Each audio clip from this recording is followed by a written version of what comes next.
Morning students. आज हम पढ़ेंगे क्लास 10 के केमिस्ट्री का सेकंड चैप्टर अम्ल क्षारक एवं लवण। अम्ल क्षारक एवं लवण में कई क्लास हो चुका है। आज जो है कुछ इंपोर्टेंट क्वेश्चन के बारे में पढ़ेंगे अम्ल क्षारक एवं लवण। तो लिखो, चैप्टर का नाम लिख लो। चैप्टर का नाम है अम्ल क्षारक एवं लवण।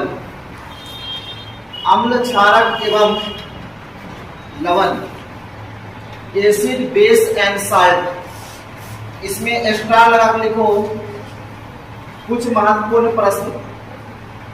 लिखो कुछ महत्वपूर्ण प्रश्न। इंग्लिश में लिखो सम इम्पोर्टेंट क्वेश्चन। कुछ महत्वपूर्ण प्रश्न, सम इम्पोर्टेंट क्वेश्चन। जितना भी अभी क्वेश्चन लिखाएंगे सब इम्पोर्टेंट क्वेश्चन लिखाएंगे, ठीक है ना। चलो लिखो, plaster of Paris. Plaster of Paris लिखा। प्लास्टर ऑफ पेरिस की जल के साथ सब पूछा हुआ क्वेश्चन है। जल के साथ अभिक्रिया का लिखा। प्लास्टर ऑफ पेरिस की जल के साथ अभिक्रिया का एक समीकरण दे। क्वेश्चन लिख लिया। प्लास्टर ऑफ पेरिस की जल के साथ अभिक्रिया का एक समीकरण देना है। देखो सब बच्चा बोर्ड पर देखो, प्लास्टर ऑफ पेरिस की जल के साथ अभिक्रिया का एक समीकरण लिखना है। देखो, प्लास्टर ऑफ पेरिस का रासायनिक सूत्र होता है CaSO4 का whole twice into H2O। Into क्या होता है? H2O। प्लास्टर ऑफ पेरिस का दो फॉर्मूला होता है, दो रासायनिक सूत्र होता है। अगर CaSO4 का होल ट्वाइस बोलेंगे तो ओनली H2O बोलेंगे। अगर CaSO4 इनटू हाफ H2O भी होता है। अगर होल ट्वाइस नहीं बोलेंगे तो हाफ H2O बोलना है, ठीक है। तो देखो, प्लास्टर ऑफ पेरिस की जल के साथ अभिक्रिया, जल का रासायनिक सूत्र H2O होता है। इसके साथ अभिक्रिया का एक समीकरण लिखना है। तो जब हम प्लास्टर ऑफ पेरिस को जल के साथ अभिक्रिया कराते हैं तो हमें जिप्सम का निर्माण होता है। जिप्सम बोले तो CaSO4 × 2H2O। जब प्लास्टर ऑफ पेरिस को जल के साथ अभिक्रिया कराते हैं तो किसका निर्माण होता है? जिप्सम का। अब देखो, यहाँ पर CaSO4 आप बैलेंस करेंगे। CaSO4 2 है इधर CaSO4 क्या है? 1 हो। तो बैलेंस करने के लिए यहाँ कितना लगाना पड़ेगा? आगे 2 लगाना पड़ेगा। यहाँ पे 3 लगा दो। तो 3 लगाने के बाद हाइड्रोजन देखो 2 गुना 4 और 4 गुना कितना? 8। इधर हाइड्रोजन 8 है, इधर भी हाइड्रोजन 8 पूरा। 3 गुना 6 और 6 दो कितना? 6 दो 8। अब ऑक्सीजन पुराना है। ऑक्सीजन है मेरे पास, देखो 2 और 2 गुना 4। ऑक्सीजन 4 है। इधर भी देखो ऑक्सीजन यहाँ से 3 और 3 कितना? 4। ये समीकरण लिख देगा, 2 नंबर आ जाएगा, ठीक है। तो प्लास्टर ऑफ पेरिस का जल के साथ अभिक्रिया का यही समीकरण होगा, ठीक है। इसको नोट करो और लिखो क्वेश्चन नंबर सेकेंड। लिखो क्वेश्चन नंबर सेकेंड लिखना है। देखो, अम्ल का जलीय विलयन क्यों विद्युत का चालन करता है? क्वेश्चन लिखो, अम्ल का जलीय विलयन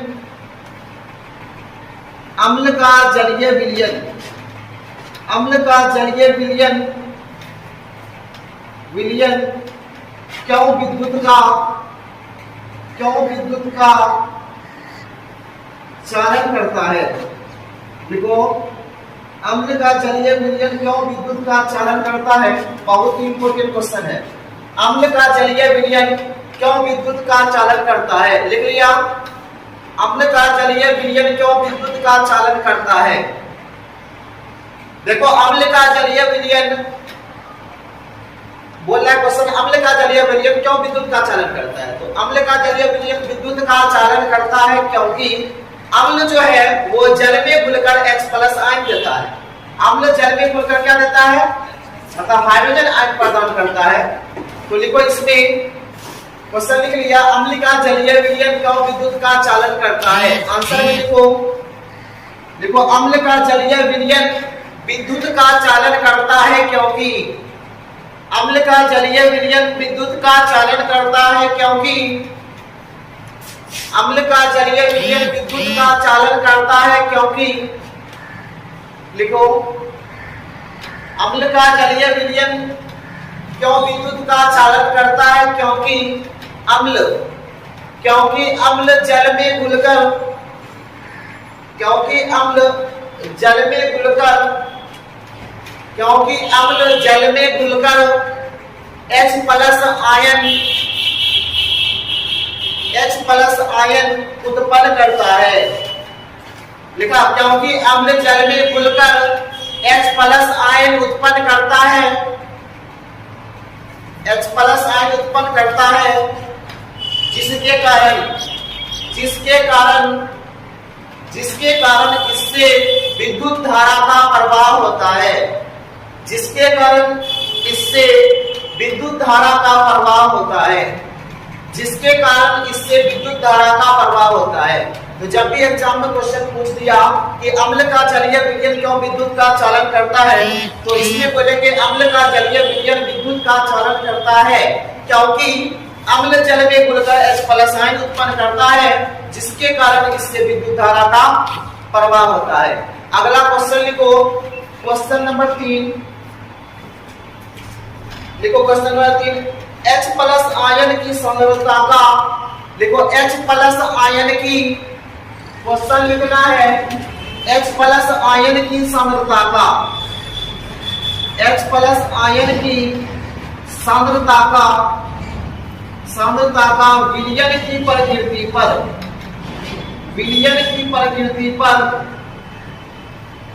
की प्रकृति पर क्या प्रभाव पड़ता है, H+ आयन की सांद्रता का विलयन की प्रकृति पर क्या प्रभाव पड़ता है। क्वेश्चन लिखो तो देखो, मतलब क्वेश्चन कह रहा है H+ आयन की सांद्रता का विलयन की प्रकृति पर क्या प्रभाव पड़ता है।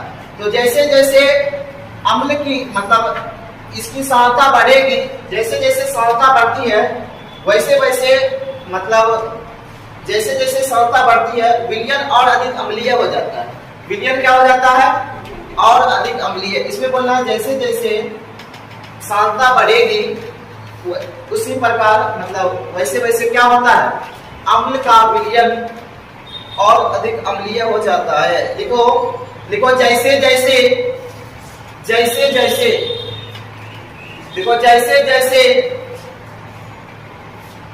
H+ आयन की सांद्रता बढ़ती है, जैसे जैसे H+ आयन की सांद्रता बढ़ती है, लिख लिया, जैसे जैसे अम्ल की H+ आयन की सांद्रता बढ़ती है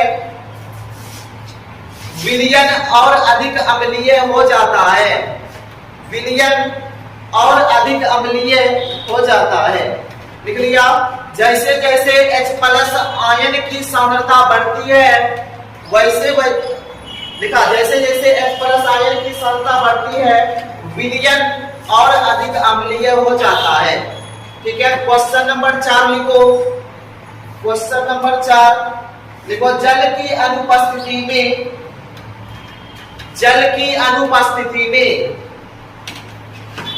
क्वेश्चन नंबर 4 लिखो, जल की अनुपस्थिति में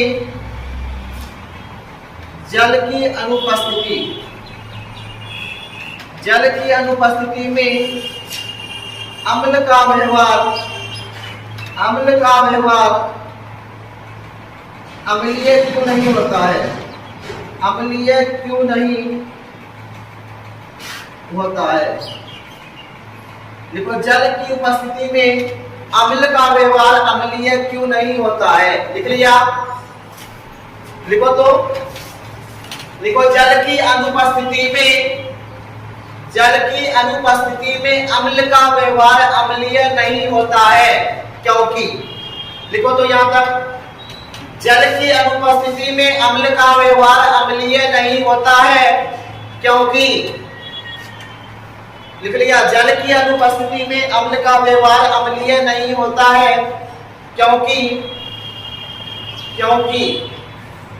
लिख लिया, क्योंकि जल की उपस्थिति में क्योंकि जल की उपस्थिति में, क्योंकि जल की उपस्थिति में, देखा, क्योंकि जल की उपस्थिति में हाइड्रोजन आयन, क्योंकि जल की उपस्थिति में हाइड्रोजन आयन अम्ल से अलग हो जाता है, क्योंकि जल की उपस्थिति में हाइड्रोजन आयन अम्ल से अलग हो जाता है, अम्ल से अलग हो जाता है। लिख लिया, ठीक है। इसमें बोलना है, बहुत इंपॉर्टेंट क्वेश्चन है।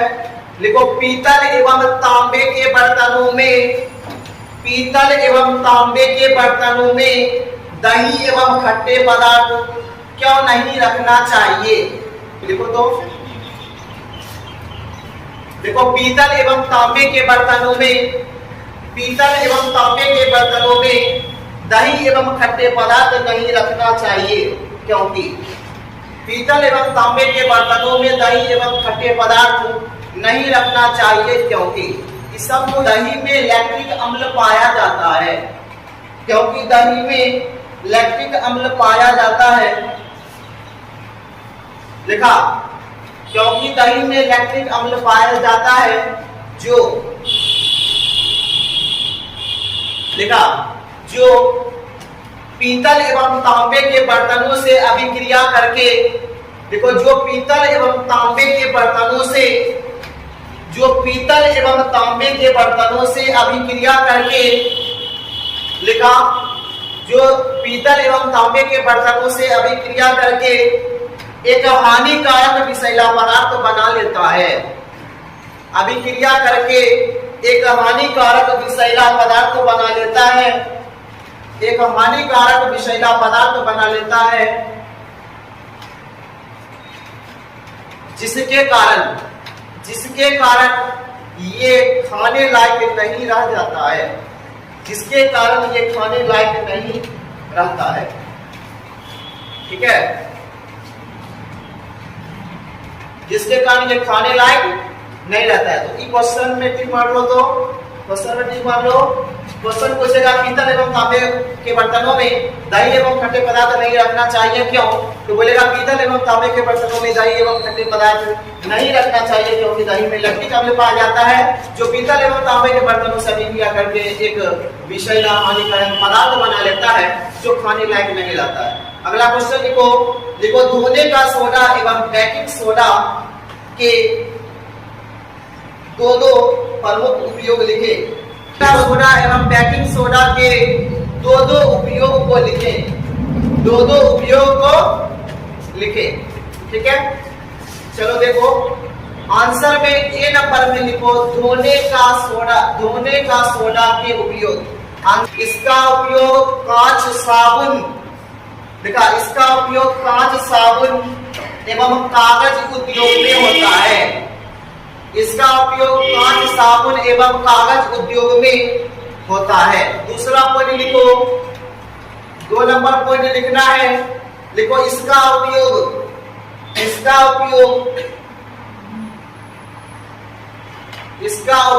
बोरेक्स लिखो, तो बोरेक्स, हाँ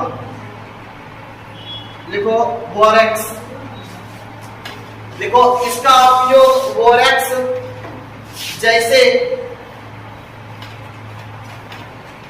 देखा, इसका उपयोग बोरेक्स जैसे सोडियम यौगिक के उत्पादन में होता है, इसका उपयोग बोरेक्स जैसे सोडियम यौगिक के उत्पादन में होता है, इसका उपयोग बोरेक्स जैसे सोडियम यौगिक के उत्पादन में होता है। तीसरा पॉइंट लिखो, देखो, इसका उपयोग घरों में, देखो, इसका उपयोग घरों में कपड़ों की साफ सफाई के लिए किया जाता है, इसका उपयोग घरों में कपड़ों की साफ सफाई के लिए किया जाता है। लिख लिया, इसका उपयोग घरों में कपड़ों की साफ सफाई के लिए किया जाता है। बी नंबर में लिखो, बी नंबर में लिखना है बेकिंग सोडा। बेकिंग सोडा के लिखो, बेकिंग सोडा का उपयोग लिखकर डैश दो। इसमें लिखो पहला पॉइंट, बेकिंग सोडा में पहला पॉइंट लिखो,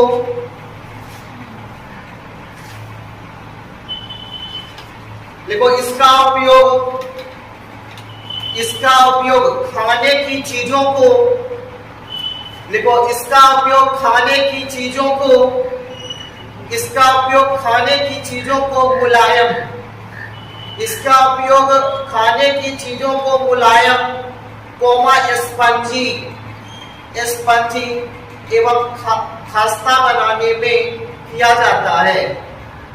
देखा, इसका उपयोग खाने की चीजों को मुलायम स्पंजी देखिए बनाने के लिए किया जाता है, बनाने के लिए किया जाता है। दूसरा पॉइंट लिखो इसका उपयोग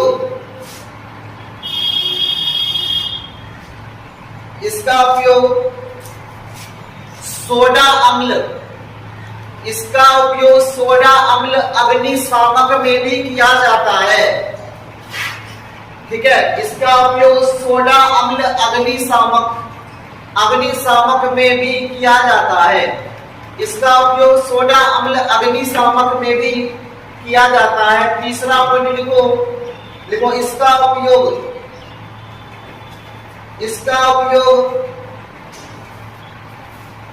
लिखा, लिखो इसका उपयोग खाने को शीघ्रता से पकाने के लिए भी किया जाता है। इसका उपयोग खाने को शीघ्रता से पकाने के लिए, इसका उपयोग खाने को शीघ्रता से पकाने के लिए भी किया जाता है। लिख लिया, इसका उपयोग खाने को शीघ्रता से पकाने के लिए भी किया जाता है। लिख लिया, इसका उपयोग खाने को शीघ्रता से पकाने के लिए भी किया जाता है। तो आज के लिए इतना ही रहेगा। ठीक है, अगले